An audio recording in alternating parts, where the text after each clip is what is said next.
Naam, mtazamaji wangu, karibu tena katika Jumamosi ya mwisho katika mwezi wa Mei. Kumbuka kwamba hapa ndipo makao makuu haswa ya soka. Kumbuka kwamba hapa tunakuhabarisha kila tukio ambalo linajiri katika ulimwengu wa michezo. Na ikumbuka kwamba hii wiki kuna mambo mengi tu ambayo yametendeka. Tumeona World Cup imekuja Kenya na rais akaigusa. Kumbuka kwamba rais ndio mtu pekee ambaye anafaa kuligusa lile taji. Na pia mambo na hedhi. Kumbuka kwamba leo tunaadhimisha siku ya hedhi na katika mdahalo wetu tutazungumzia zaidi kuhusiana na mental health. Lakini kwa sasa kila siku niite Kadeli Aita. Kwa sasa nitampa Kiarie nafasi akusalimu kidogo kisha tukwambie unatupata wapi. Asante sana ndugu ya Kadeli. Indeed a warm Saturday afternoon. Hapa tuko Sports SUGU na tunasema this is your place to be, the women dedicated sports channel. Earlier in the day tulikuwa na rafiki yangu ya Kadeli. Today we also celebrating menstrual hygiene day. And sisi kama Sports SUGU team in the morning tulikuwa na shughuli which tutawazungumzia next week. For today leo ni mental health month in the May. Na leo tuko na mental health in sports conversation. Majina yangu ni Kiarie Mwangi. Social media channels tutanipata kwa Facebook, Twitter and LinkedIn at Kiarie Mwangi. GBS media channels tuko hapa pamoja, GBS TV Africa. You will find us on Facebook, Instagram, Twitter and on YouTube.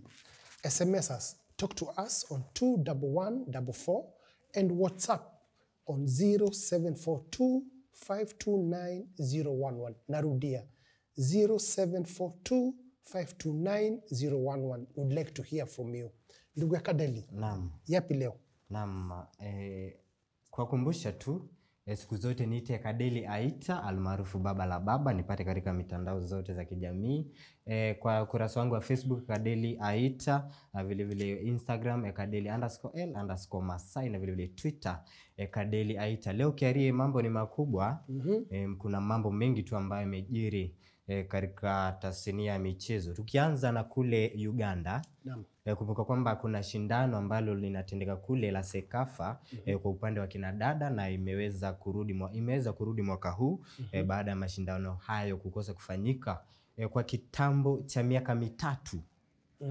Timu 8 zitakuwa zinapimana nguvu katika kipute hicho, huku washindi wa mwaka wa 2019 Kenya wakikosa kushiriki shindano hilo. Hiyo ni baada ya Kenya, tunajua sababu. Na vile vile shindano hilo litangwananga mwanzoni mwa mwezi Juni ambao tunatarajia kuingia mwanzoni mwa wiki. Shindano hilo litajumuisha makundi mawili. Kundi A ambalo litakuwa linajumuisha Uganda, Burundi, Rwanda, Djibouti. Kundi B litakuwa linajumuisha Tanzania, Zanzibar, Ethiopia na Sudan Kusini. Naam. Sekretari wa Sekafa pia Generali Auka Gasheo amesema kwamba lengo la shindano hilo ni kuandaa Uganda na Burundi ambao watakuwa wanawakilisha Africa Cup of Nations Women AUCON. Shindano hilo ambalo litangwananga Julai mwaka huu kule Morocco. Ndugu Auka, ndugu rafiki yangu, tumefanya kazi na yeye na kazi nzuri wanafanya pale Sekafa kama Secretary General. Na kwa kweli hata Uganda na Burundi nafasi mwafaka sana. Ikuwe ni kama preparation ya Africa Women Cup of Nations mwezi wa 7.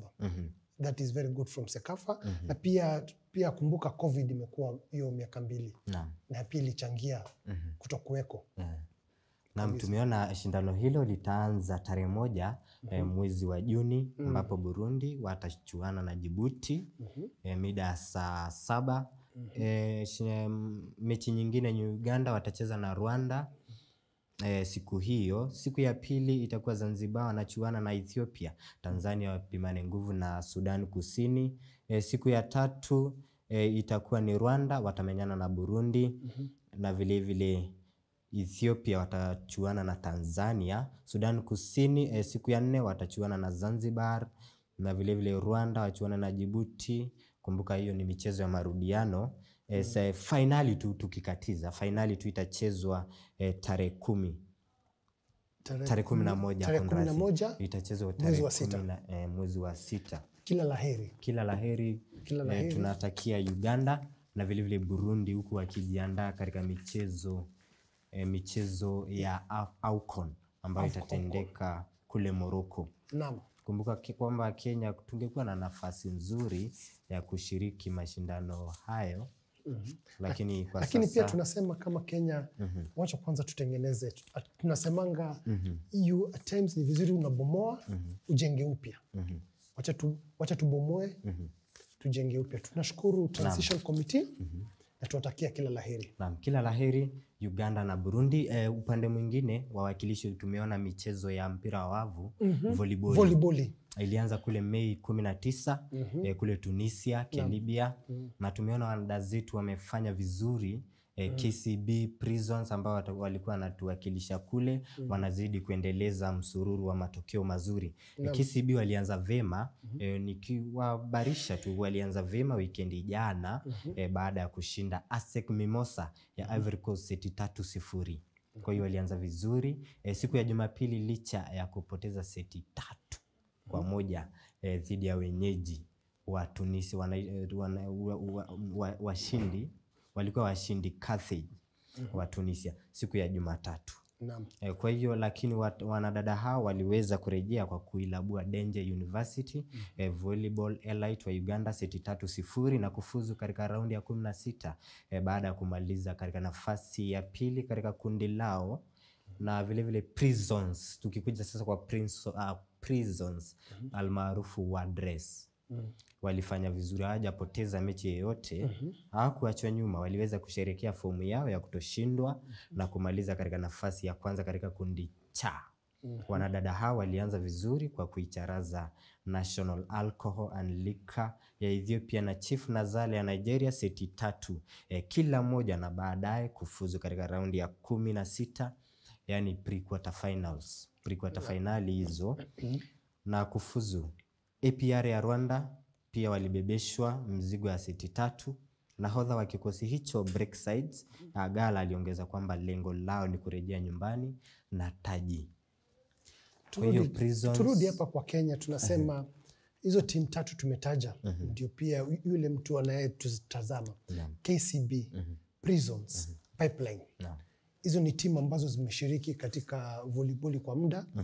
Letu hapa hivi Sport Sugu.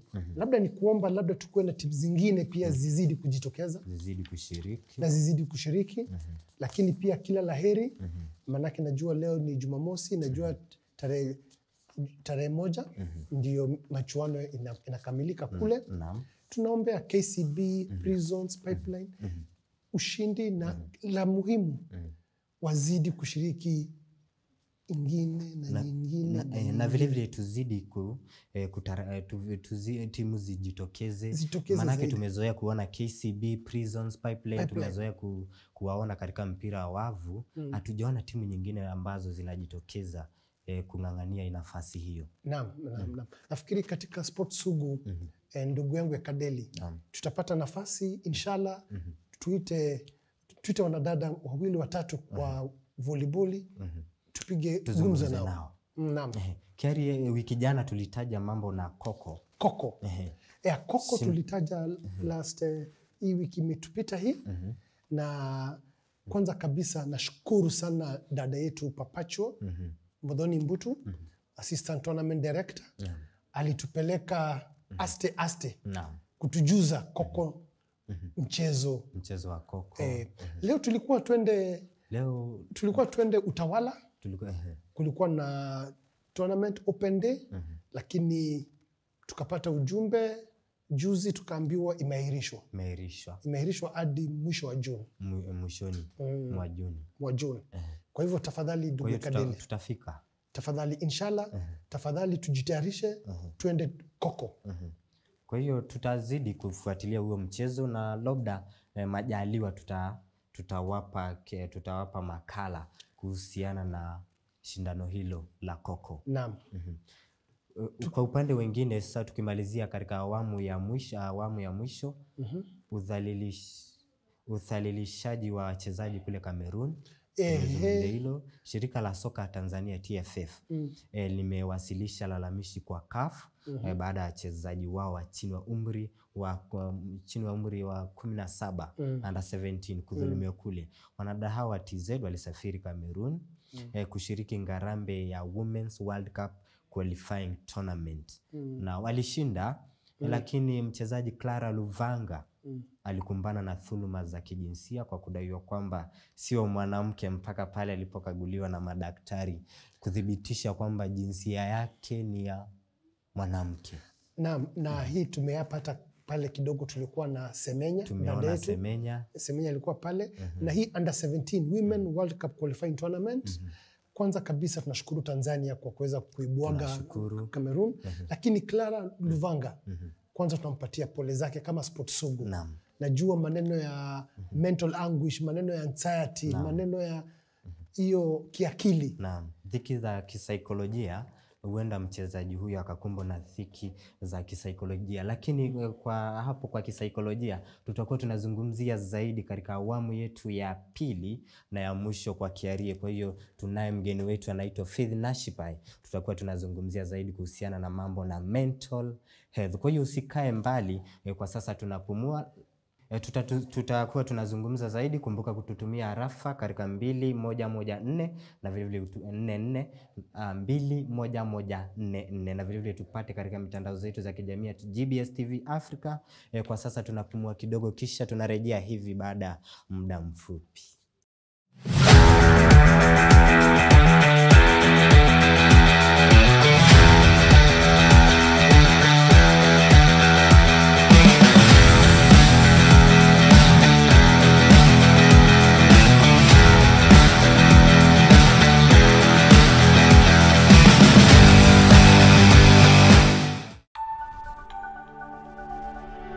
Everywhere GBS.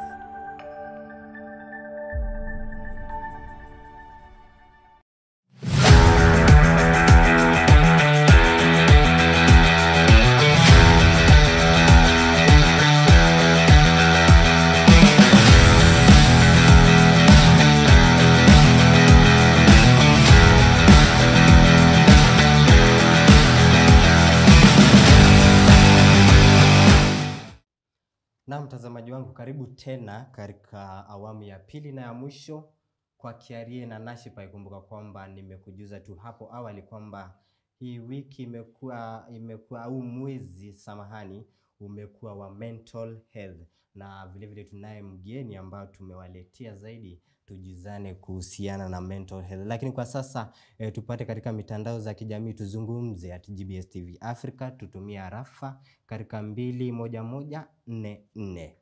Faith Nashipae, how are you? I'm fine. Thank you so much, Ekideli, my brother from Turkana. Hey, that is beautiful. Oh, thank you. It's good to see you. Ni vizuri, nashukuru kwamba umenialika hapa GBS na haswa kuzungumzia maneno ya akili, afya ya kiakili. Mental health. Mental health. Yes. Yes.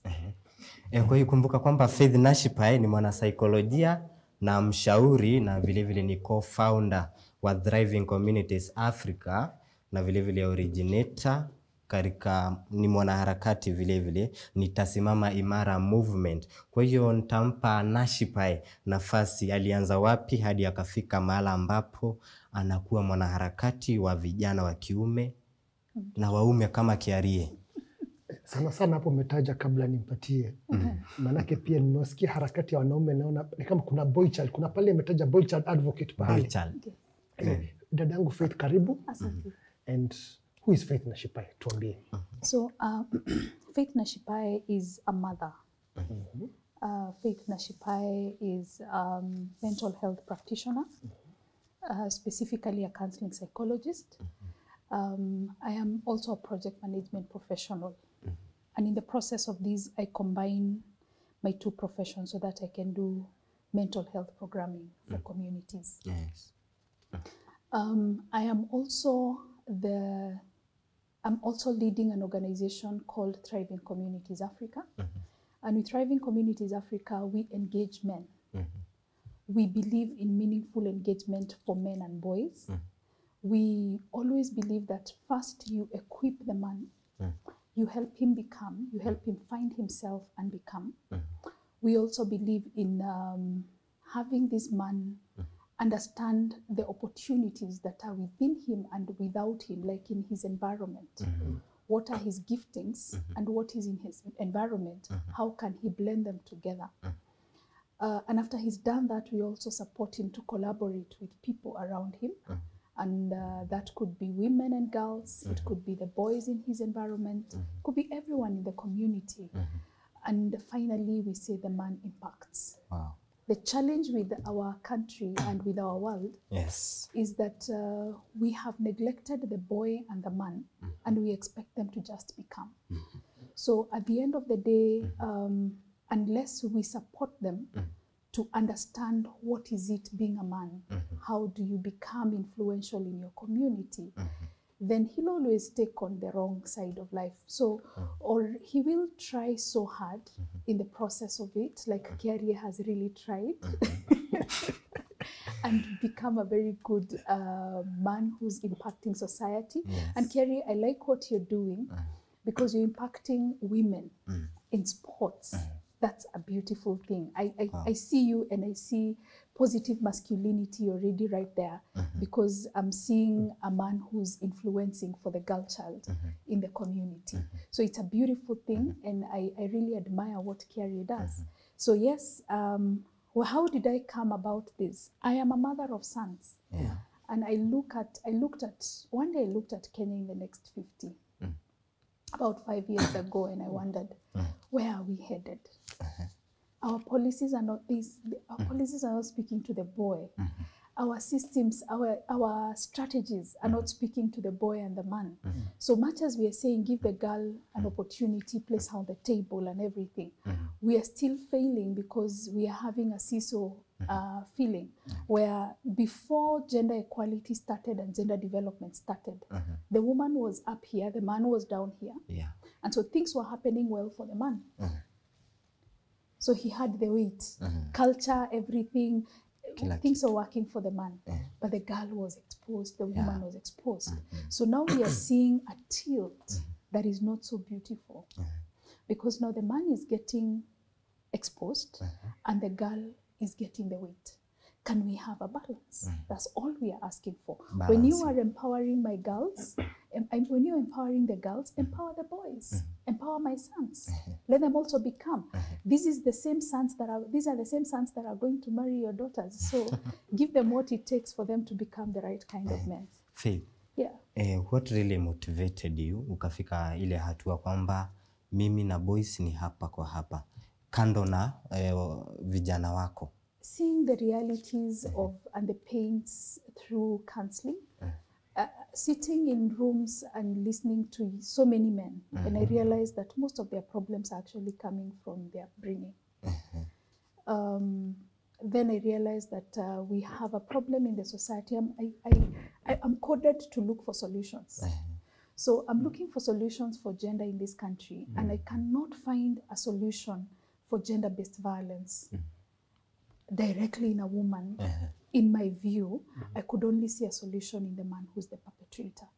So for me, I realized, yes, we are doing so much. A lot of resources are being thrown into this. Assessments are being done. But we need men. We need men and boys to come on board. It takes one boy to be a common denominator in a room and give me 10 girls every week for 52 weeks. That is a whole year. And the next January or the next February, I should be counting close to a probability of close to 520 pregnancies. So who is responsible? Who is this person that we can tell, this is how you treat your sister. This is how we stop this, such things. And that way we are able to stop teenage pregnancies. We're also able to have a lot of changes in our society. Wow.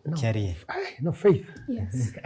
Clearly, at Kadeli, naona he has brightened up a bit. Naona pia ameshangaa, boy child ameshangaa. But then, tuko katika mental health month. Na umesema, and you've actually said it very well, the equilibrium, the seesaw. Now, mental health, because our topic today is mental health. And for sure, that is how I think mental health, how does that then play into what you do and the mental health? Now, there are several things that happen in the life of a boy, and or even the life in the society. The one thing that happens is that mental health emanates from three main things, either the biological, the environmental, or the social system. Okay. Right? Now, when we are talking about mental health right now, the major problems we are having are emanating from the environment and from the social system. Okay. So the biological, environmental, and social. Yes. Narrowing it down, because this is a sport SUGU, and here we are very dedicated and we are very intentional to women in sports and the mental health angle. How then does mental health, that big conversation, narrow down to the women today? I think let's first with what is mental health, because mental health si wenda wazimu. You know, I see people saying sio mwenda, si mwenda. because Kadeli ananichekelea anasema ngati mimi nakuanga mwenda. Mental health si wenda wazimu.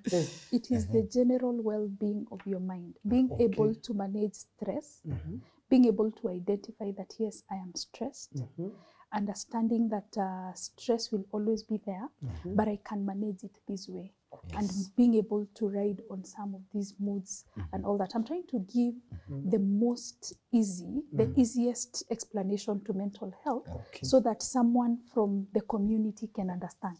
Tukikuja tuchape story ya theology, I mean theory hapa, tutatupa watu, wase watapotea.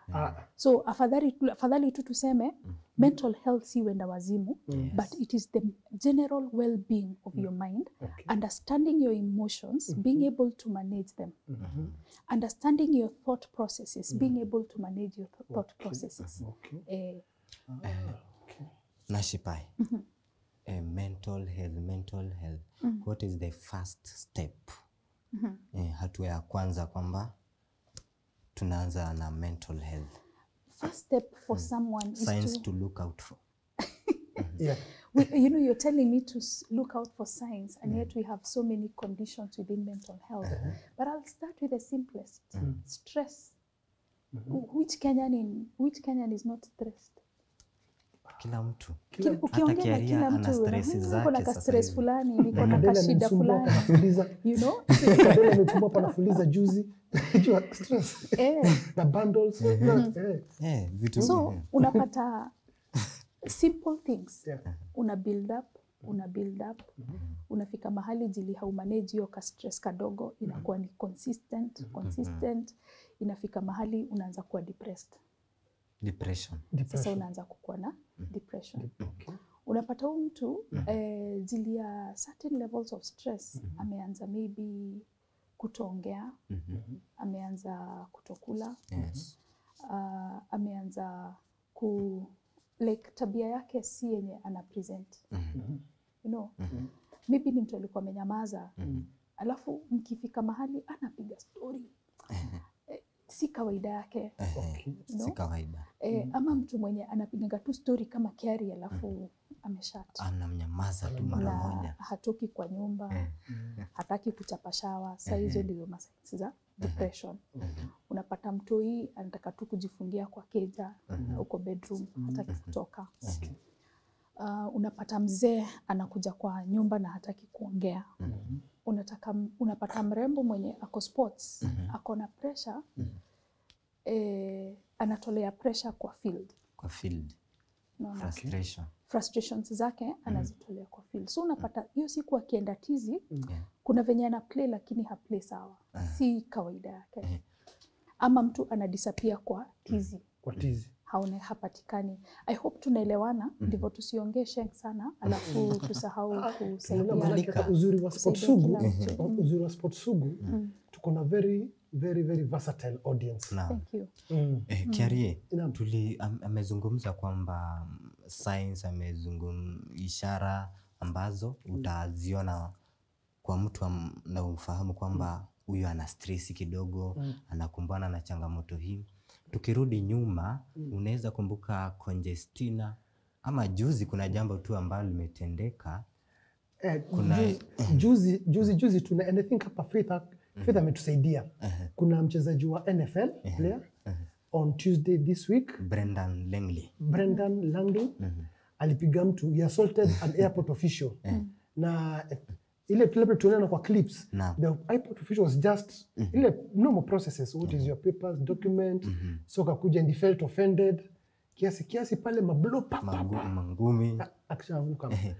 But before that, Conjestina, tunamshukuru sana manake she sought help. Naam, kabisa. And I'm happy pia dadangu Faith amesema sio kunoki, sio wendazimu. I think she was brave enough. And I think, but Faith atatueleza, I think she was a victim of her success. Manake alikuwa na pressure. Kumbuka alikuwa akisemaje Conjestina? Fikeni mapema, nitamaliza mapema. Namaliza mapema. Kwa hivyo fikeni mapema, amalize bout mwende.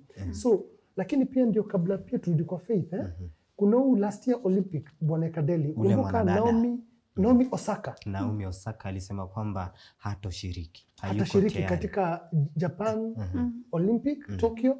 Kisa na maana, she just said her mental state will not allow her to participate.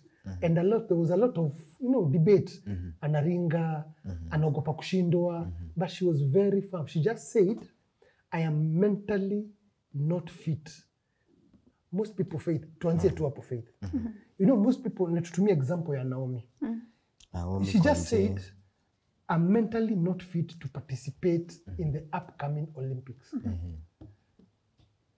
I like that. I like that because this is someone who's aware of their well-being, and they are also aware of their realities. They're real to what is happening in them. The biggest challenge we have with our sports people is that you're working so hard towards something. You either get it or you lose it.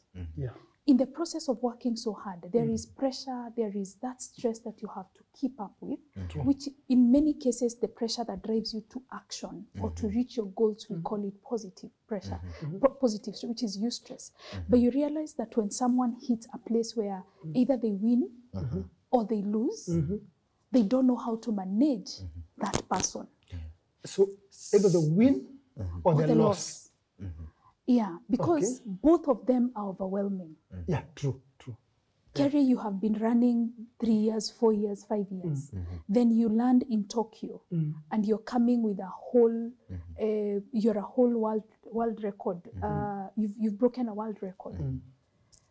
Are you normal at that level? No. Are you not excited, and you have so many emotions that are happening inside you, the thought processes, and you're feeling wow, but you don't even know how to get it out of yourself.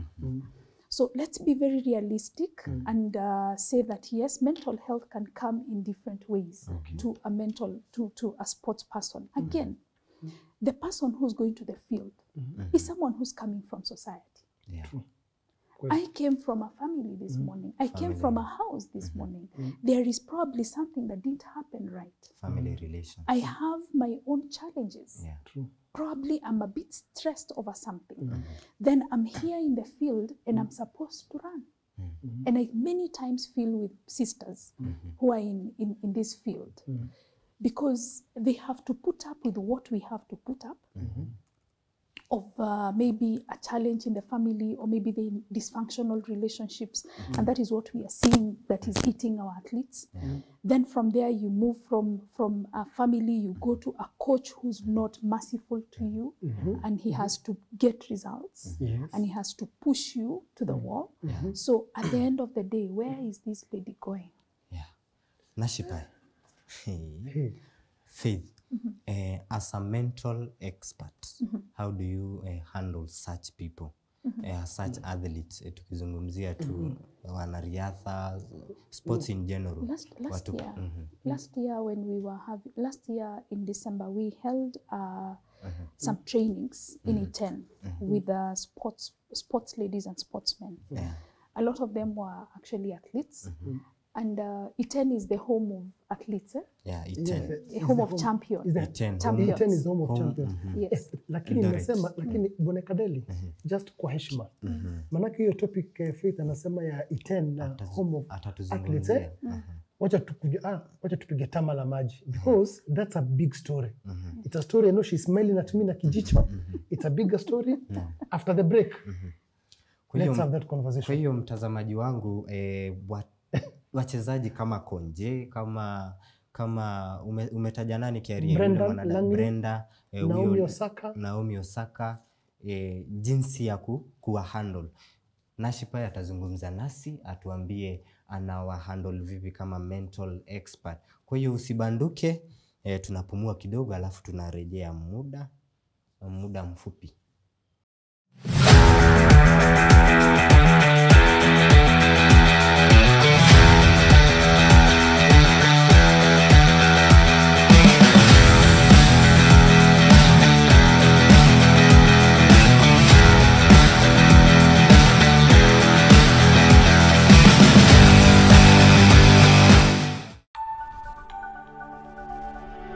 Everywhere GBS.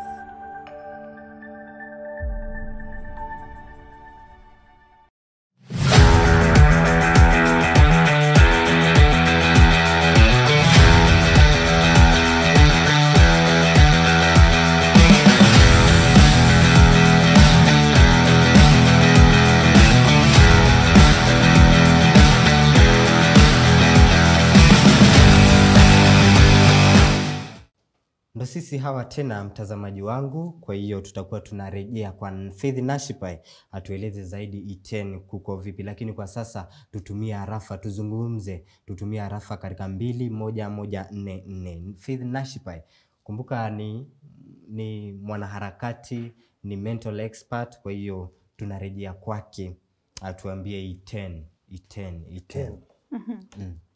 Wow, Iten ni kuzuri sana. It's a very beautiful place.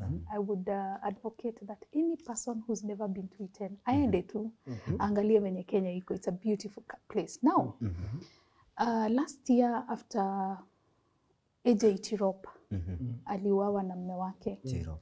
Yes, that is Agnes Tirop. I had an activity around that time. Where I was doing men and boys empowerment. So we were doing Nitasimama Imara in Iten County, and we were also doing the same in Baringo and West Pokot. So we trained some men. But even as we were doing that, when I came back from one of my trainings, one of my friends told me, Faith, you're from Iten, you're talking to men. What are they doing? And I'm like, what are you saying? So I umetoka safari umechoka, then napatana na mtu anakupatia tu story ka hiyo. Najiuliza ni aje? So I went online and I saw what had happened. And to be honest, Agnes's story broke my heart. I shed a tear. I shed a tear because 25 years old, young, promising Kenyan, beautiful girl, Amekatiza ndoto zake. a whole world record holder died. And what killed her is something that would have been avoided. So when I went back for training, for some trainings, I had an opportunity and we negotiated for an opportunity to hold trainings for the athletes, just to understand what is the problem. And then the other thing is to kuwahamasisha kuhusu gender-based violence na vile wanaweza zuia vifo ama domestic violence. So that is what we did, and wakati tulienda huko, I think we reached out to about close to 700 people directly. 700. Yes, and because I deal more with men, I had more men in my trainings than women. But the women who came, they revealed a lot of things that were disturbing, that were bordering on human rights violations, a lot of violations. From young girls who are in camps to older women who are in camps, I was left a very hurt person because I didn't understand how Kenya can be this unfair, how people can be this unfair to one another. And so when I listened to the women speak, the women would say, we go for trainings, mtu ametoka kwao, anajaribu kupigana na umaskini. So ametoroka kwao, akaenda camp. These camps are paid up, they're private camps. So unapata, during the stay, so that you can survive, mara jamaa amekuja, mara uko na mtoto, mara there's an abortion. After 2 weeks, you have an international race you have to run. And I wondered, where do they even get the strength from? I also listened to ladies who told me that they were having issues with their coaches. Because mtu ameenda, coach ndiye labda basasu hapo, anakusaidia, uko na, inaitangwa hamstring ama inaitangwa nini? Yes. So umekimbia, then pale hivyo kidogo kidogo, he's trying to massage you, massage inapita. Anakushika inappropriately. Yeah, not even inappropriately. He finishes everything. Yeah. Then you find again managers. Msichana amekimbia, amepata pesa, but pesa haimfiki.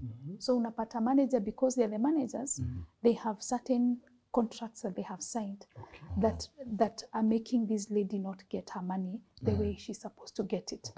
The other thing is, the other problem that I found is that the ladies also, their husbands, pesa ikikuja basi ishafika, mwanaume anasema jili yeye ndiye mwanaume kwa boma, yeye ndiye ana control pesa. So you find that kazi kwa mwanamke, pesa kwa mwanaume. Alafu utapata wengi wao, the husband, my husband, my coach, my manager. So how can someone hold 3 titles? So he's your coach and he's your husband. Yeah, and he's your manager. He's your manager. Okay. So mentally, so because being a mental health month, so that young girl, let's say 25 years, 24 years, she's looking to a coach for her performance, for her endurance, for her next race. Then Gioni, she's looking at her husband, all the duties of the wife husband. Then during contract signing, no, there is a manager. No, when it comes to getting the money, my husband, my manager. My husband, my manager. When it comes to training, my husband, my coach. Husband ako hapo. So you realize that these are points of violations, and there is economic violation right there. Ukiingia kwa boma unapata kukona sexual violations, ama kuna tu domestic violence in erupt too. So at the end of the day, what will make this lady not feel aggrieved, ama akose kukasirika, ama akose kujitetea? You get? So I looked at all these things and I realized the man has to do something. And we talked to men and we tried to help them understand areas of violations of women. We also helped them to understand how they can be able to resolve issues. And we also did some training. We partnered with Equity. We had our partners, our trainings were supported by UNFPA. We also partnered with Athletic Kenya to make sure that those trainings happened, and the county government of Elgeyo Marakwet. I truly appreciate Governor Tolgos and his team for giving us that opportunity.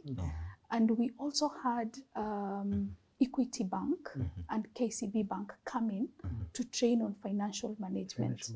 Because in Kenya we have a problem. Hakuna mtu anafundishagwa shule venye ata manage shilingi na shilingi ingine. We learn on the go. So in the process of this person has gotten millions. Boom. Pressure, not understanding how to deal with it, living a lifestyle that is not normal. That is why you see some of our athletes, wengi wao wanapoteleanga kwa pombe. By the time unaenda kutafuta huyo mtu mlete hapa, like it happened with one of our sportsmen, one of our footballers, big footballers in the country. Unapata huyo mtu ameenda sana. Ame lose time. So unasema that winning can be a blessing and a curse. Is that what you're saying? Yes. Negative and people, and I keep saying, start visualizing where you're going. Don't just visualize, I want the cup, I want the medal. Okay. Visualize, where am I going? What will I do if I get this? How will I behave? What will happen if I don't get? You have left Kenya. You are in Team Kenya. You have gone to Tokyo. What will happen if you don't win? The whole world is watching. You come back as number 4, right? In your race. What do you do? That is pressure right there. You feel ashamed. You feel like you've let down your country. And I think just for the purposes of the viewer, Kadeli, we are talking about all sports. Because I think it applies to football, to hockey, to volleyball, to athletics, to rugby. swimming, rugby. I think the point, the take home from Faith is the performance and the expectation can be both be a blessing and a curse. I think mentally is how you allow yourself to visualize where you're headed. Allow your mind to think, okay, I can win this. I'm going to win this. What do I do when I win? What do I need to prepare after I win or for my win? Then after that, you also look at, I might, for some reason, ikuwe ni ile siku si yangu, I fail to win.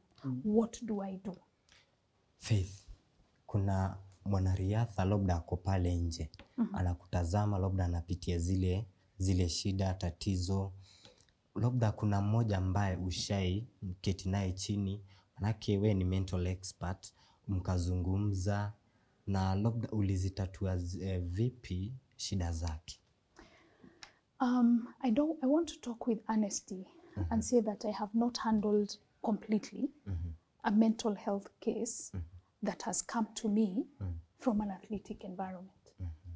However, I have come across them and I have tried my best to refer. What do I mean? I once met a young man who was best player. Mnawaitanga aje kwa football? MVP. MVP. So I met an MVP, and after playing and becoming the best, he could not account for a shilling of being an MVP. Right? The reason why we go out, we do things that we do, is because at least I want to put food on my table. I want a quality life. I want to live a very normal and very quality life.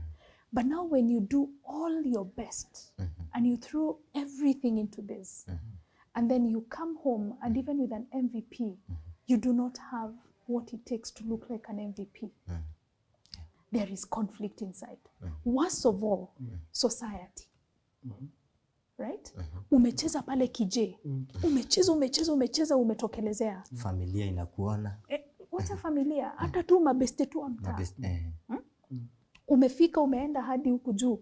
Umefika Kenyan team, Harambee Stars, umekuwa MVP. Then you start getting international calls, you know? But you still cannot connect your value and the value that you're bringing to the field and to your country. I feel that, and that is why I was talking about environment and social system. We judge people who are stars or people wenye tunasemanga ati machampe ama ati ni mtu wanaitangwa nini? There is another name, someone who's famous, you know? We judge our society, we expect too much from those people who seem like they're doing very well. So sports personalities, unasema, they fall into that category of high expectation. High expectation from society, from themselves. And from family. From family is part of society. So everyone is looking up to you and expecting you to perform, and after performance, you get good money because it has to speak to your pocket. But unfortunately, sports in Kenya is not lucrative. That's why you find that someone will go, asha grow in Kenya kama mwanariadha, anaenda na sign Baharian. Anahama anakuwa Emirates, ama anakuwa Baharian, sijui anakuwa, you know. At Uganda, we have some sports people, some of our sportsmen who moved to Uganda because our Kenyan system does not value our talent. Yet, internationally, Kenya is one of the best countries known for long distances. Yeah. Faith. Tumezungumza sana Kiaria. Turejee hapo kwa Faith. Manake Faith ametaja, umesema kwamba Faith ni mwanaharakati na vile vile ni mental health expert. Ametaja nitasimama imara. Movement. Ni movement. Mnahamasi ama ni changamoto zipi ambazo unazipitia kama mwanaharakati na unazitatua vipi? Wewe kama mwanamke. Manake hatujazoea kuona wanaume kwamba mwanaume ameenda anamhamasisha sana, mwanamke zaidi anahamasisha wanaume sana kuliko wanadada wenzake. Mwanzo kwanza wacha nizungumzie kuhusu nitasimama imara. Wakati kulikuwa na COVID ilikuwa imeshika. Kukawa na swala ya kwamba kukawa na jambo ambalo lilitatiza nchi sana. Watoto wa kike wakawa wamepata mimba sana. That is teenage pregnancies.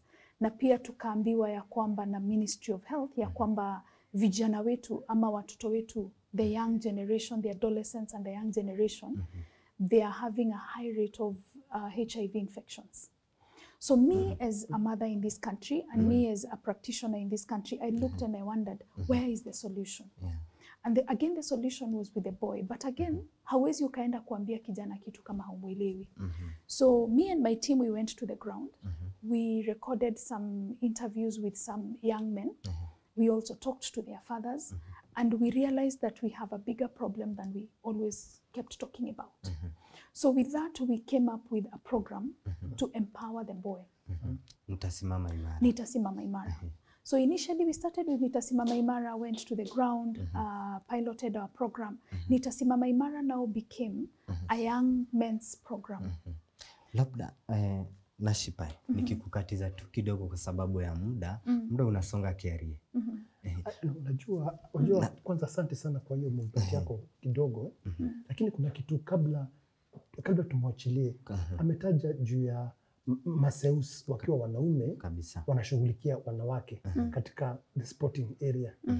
Lakini swali mbili tu, moja ni sports psychologist. Do we have a specific Yes.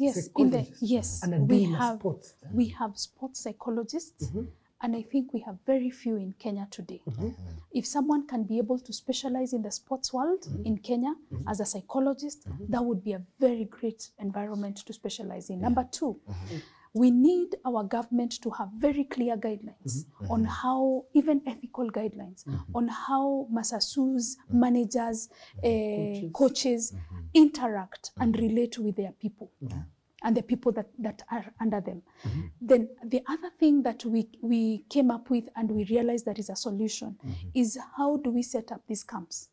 Who is governing these camps? Who is regulating them? We found young girls who are below 17 going into those camps and living there. Those are children. They're supposed to be in the classroom. And that is where you find that our sportsmen wakipatiwa mic hawawezi wakajiongea kwa sababu walitoka wakaenda camp wakaacceptiwa. So they are not educated. So katika hiyo yote, manake one of the things that Ekadeli najua ananiangalia kijicho ni how does Faith nashipae unwind?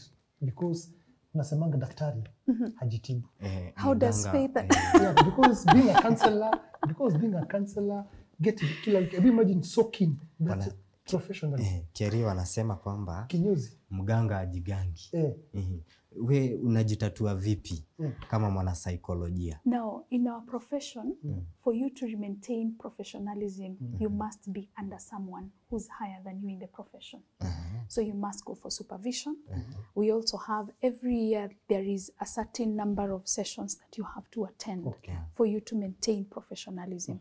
So there is no way that I can just stay like that and wait for heaven to come and assume that I am a very good counselor. Because they're mentally, I think that's where the viewer atangalia, manake ule mtu natutazama anaona who ni Faith nashipae, that's all she does and that's but amekamilika.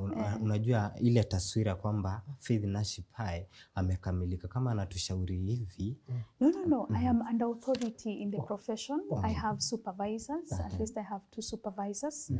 I also have a counselor, my own counselor that I Counselor. go to. I have colleagues who we do peer counseling. So professionally, I am sorted. Personally, at a personal level, I think the best of my times are the best times I spend with my sons. That's my life. I also enjoy walking in Arboretum, nature walks, serious nature walks, Karura Forest and the likes. Because at the end of the day, you need to take care of yourself. Kabisa. But just to go back to what you asked about Nitasimama Imara, my work as mental health, a men and boys ambassador, started when I started marking International Men's Day, and I became a pioneer of International Men's Day in the country. And from there, partnering with government, and please note, government is accommodative of boys and girls and men. Yes, our government is accommodative of boys and men, because I am a partner and I've been brought in specifically to talk about the issues of men and to further the agenda of men and boys. So now with that, we have International Men's Day that is coming up on the 19th of July, on the 19th of November, and we would want as many people as we can get to partner with us. Partner with us to be able to support us in ensuring that our activities run during that week and even before. We are having a sporting activity. It was street football. Street football. Yeah, we are planning for a street football, and we are also planning for a conference for men. Labda Faith Nashipae, kwa kifupi, umezungumzia Nitasimama Imara, wakupate wapi ndio zaidi wakufuatilie vitu ambavyo una So I am active on Twitter and on Facebook. On Facebook, I go by Faith Nashipae. If you want the MBA, you will get Nashipae, the Men and Boys Ambassador. You will also, yes, and you also, we have an office in Nyeri town, that is Nyeri Complex, second floor, room 2. We also, you can also get me on my Twitter, that is Faith-Nashipae. You can also get us on Thriving Communities Africa, that is TC Africa org, on Twitter and on Facebook. And you can also get us on 0703 677 757. Yes. Naam, nzuri sana. Kiarie, labda una lingine la kuongeza? Sina la zaidi. Lakini pia nataka kwanza kumshukuru Faith. Thank you for taking time and being with us here this Saturday afternoon. I think the greatest take home from me is mental health is a discussion for both. It cuts across gender. As SUGU, we are saying yes, mental health for women, but from your discussion, Faith, we have said, we have gathered that the conversation of mental health cannot be disengaged from gender. We have to integrate every agenda of mental health in everything that we do. Ya mwisho kwangu, I think I've also gotten that it cuts across all the sports. So you're not talking about particular sports, but the most important thing is what you have said, Faith, is awareness. Is wewe binafsi as an individual, your mental health awareness is primary. I think that is some of the take-home. Yes. Naam, sina la ziada pande yangu.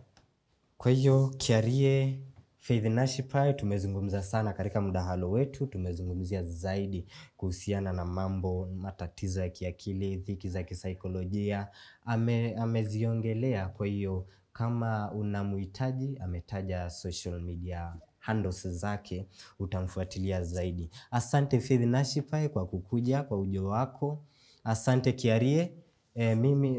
Kiarie akiondoka na Faith Nashipae, mimi napumzika kidogo, lakini baadaye tunarejea na Sports Sugu Extra. Kwa hiyo usikae mbali.